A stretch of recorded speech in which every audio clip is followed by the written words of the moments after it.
এই ঘটনায় নাম উঠে এসেছে আওয়ামী লীগ সরকারের খুবই প্রতাপশালী একজন ব্যক্তিত্ব, যিনি শেখ হাসিনার সরকারের প্রতিরক্ষা বিষয়ক উপদেষ্টা হিসেবে দায়িত্ব পালন করেছিল, মেজর জেনারেল অবসরপ্রাপ্ত তারিক আহমেদ সিদ্দিকের নাম।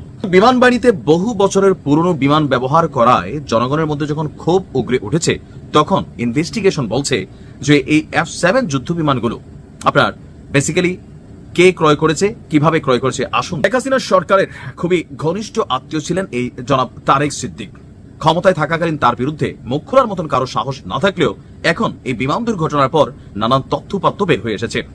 তারিক আহমেদ সিদ্দিকী প্রতিরক্ষা খাতের যে সকল ক্রয়গুলো ছিল, বিশেষ করে বিমান বাহিনীর সরঞ্জাম ক্রয়ে ব্যাপক প্রভাব বিস্তার করত এবং কমিশন বাণিজ্য থেকে কয়েক হাজার কোটি টাকাও হাতিয়ে নেওয়ার অভিযোগ রয়েছে তার বিরুদ্ধে।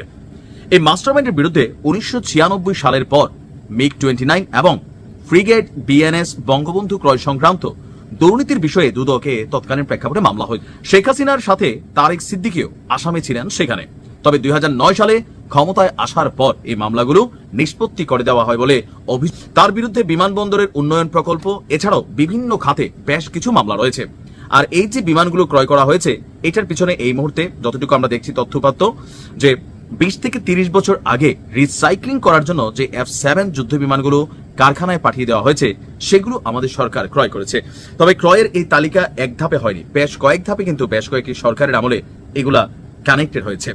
এখন বাংলাদেশের প্রেক্ষাপটে যে সরকার ক্ষমতায় না থাকে, তার বিরুদ্ধে, তাদের মন্ত্রীদের বিরুদ্ধে অথবা সেই সরকারের সাথে প্রভাবশালী সংশ্লিষ্ট ব্যক্তিদেরকে অভিযোগের আওতায় আনা খুবই সহজ। কিন্তু বিষয় হচ্ছে, এগুলোর দায়ভার আদৌ কি শুধুমাত্র একজন ব্যক্তি বা একটা গোষ্ঠীর উপর কানেক্টেড, নাকি পুরো? তারেক সিদ্দিকী কি নিজে পকেটে ক্যাশ টাকা নিয়ে বিদেশ থেকে গিয়ে প্লেনগুলো কিনছিল বা যুদ্ধ বিমানগুলো কিনছিল, বা বিভিন্ন যে সেক্টরে দুর্নীতির অভিযোগ আছে, নাকি পুরো সিস্টেম এর সাথে কানেক্টেড হয়েছে, সরকারগুলো কানেক্টেড হয়েছে? দেখেন, সরকার নিয়ে কথা বললে সরকার বিরোধী ট্যাগ দিতে সময় লাগে। আমরা শুধু এতটুকু বলতে চাই যে এই F7 যুদ্ধ বিমান দিয়ে এ যাবৎকালীন প্রায় 8 জন পাইলট জীবন দিয়েছে। আর কত পাইলটের জীবন গেলে, আর কত এই কোমলমতি শিশুদের জীবন গেলে, যারা এগুলো দেখেন, শুনেন, বিচার বিভাগ বা বিচার যাচাই বাছাই করেন, তাদের ঘুম ভাঙে। আমার মনে হয় আমাদের এই সেক্টরগুলোতে যেই লক্কর চক্কর টাইপের বিমান অথবা আরো বিভিন্ন খাতে হতে পারে, যুদ্ধ জাহাজ হতে পারে, মিসাইল, আরো বিভিন্ন ইস্যুতে যে জিনিসগুলো আছে, এগুলোকে আরেকবার ক্রস চেকের সময়। আল্লাহ প্রত্যেকটি পরিবারকে সুখ সইবার